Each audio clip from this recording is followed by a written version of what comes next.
今日はですね、まだまだ寒いということで、寒い日に美味しいおでんを作っていこうと思います。お家でも簡単に作れるので、ぜひ試してみてください。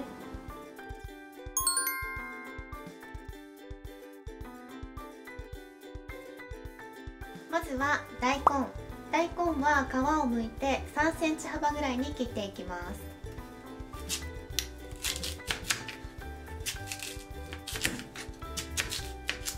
でここで重要なのが隠し包丁といって、この表面に十字の切り込みを入れていきます。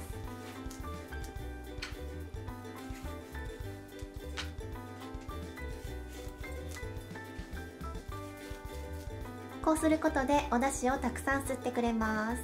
大根の下茹でをしていきます。鍋に大根を入れます。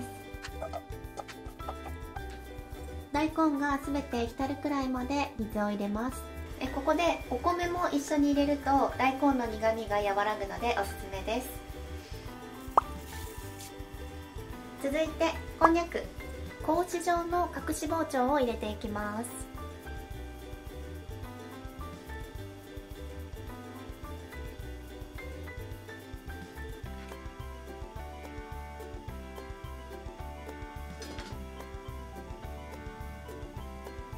半分に切ります。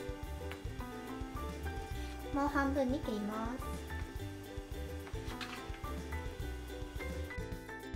す。でこんにゃくは結構匂いが強いので、下茹でをして匂いを取っていきます。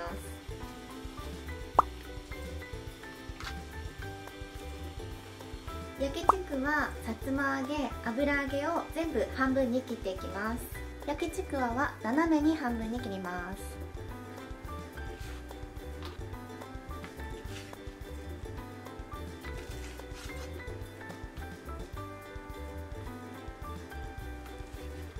これを全部ざるに入れます。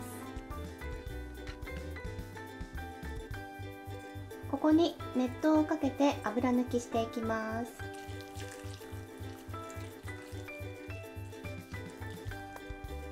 こうすることで油臭さが抜けて味が染み込みやすくなります。この油抜きした油揚げを破らないように開いていきます。4等分に切ったお餅入れていきます。爪楊枝で留めます。卵、こ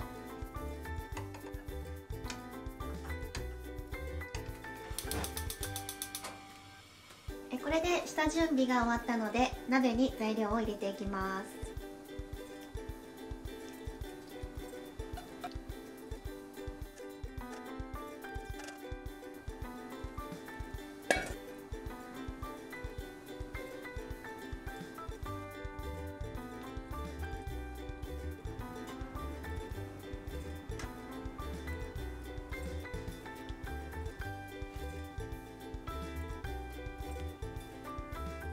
ここに水を入れていきます。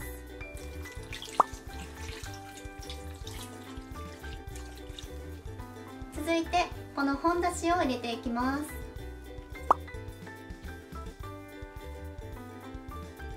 でこの本だしは私の動画の中でも何回か紹介しているんですが、本格的な日本料理の味付けが簡単にできる調味料です。でこれを入れると結構何でも和食の味になるので、料理し始めの方とか和食に挑戦してみたいなっていう方はぜひ使ってみてください。で私はいつもこの通常の本だしを使っていたんですが、今回はこの減塩タイプを使っていきたいと思います。塩分が 60% カットされているので、健康的な食事をしたい方はこちらがいいと思います。オイスターソース大さじ4入れていきます。炒め物とか中華料理に使われる調味料ですが、和食のおでんにもとっても合うので、ぜひ試してみてください。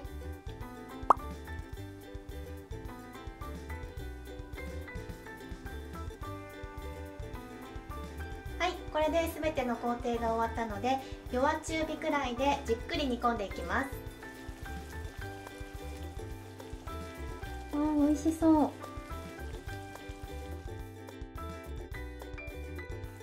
はい、煮込み始めて1時間が経ちました。こんな感じで大根が透き通った状態になります。これで味見をしてみます。大根の味見をしてみて美味しければ完成です。美味しい。でもし味が足りなければ火を止めてそのまま置いとくだけで味が染み込んでいきます。で、煮物系っていうのは火を止めて冷めていく時に味が染みていくので、時間がある方はぜひ火を止めて1時間ぐらい置いてみてください。さらに味が染みて美味しくなります。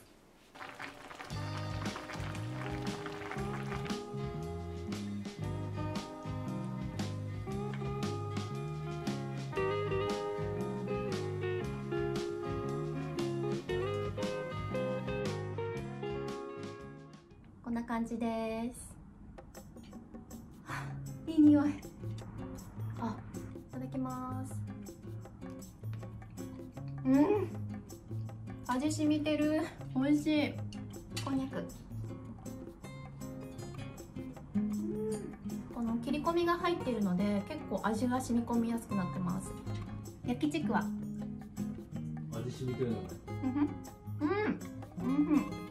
やっぱ寒い日はおでんだね。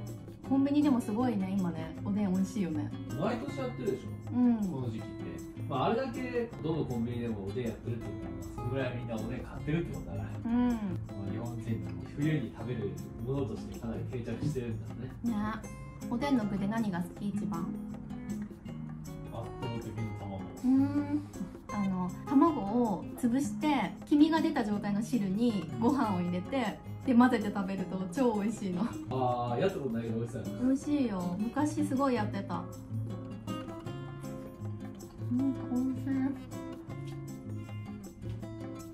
い。いつも醤油を使ってるんだけど、今回はオイスターソースを使ってみました。オイスターソースって炒め物とか中華料理とかに使う調味料なんですけど、和食のおでんにもすごいいい味出してくれるんですよね。なんか大学の食堂で関西か関東か選んでくださいって書いてあって、だからそもそも関西が薄くて関東が濃いってこと知らなかったら間違えちゃうよね。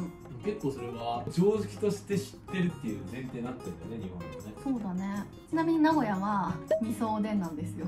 あ、味噌なんだやっぱり。そう、もうすごいよ。見た目全然やっぱ違うよ。しかもコンビニのおでんとかも味噌を絶対つけて食べてた。トッピング的な感じで。そうそうそう。そういう感じ。何じゃあファミマとかセブンとかでもついてくるの味噌。ご自由にお取りくださいにからしみたいにいっぱい置いてあって、味噌を取って一緒に食べるみたいな。東京ないよね。東京来て味噌がなかったから探したもんね。あ、そうなんだ。ね、そんなのだってあるイメージなかったもん。そうだからあってもからし、柚子胡椒とか、そんなところじゃない？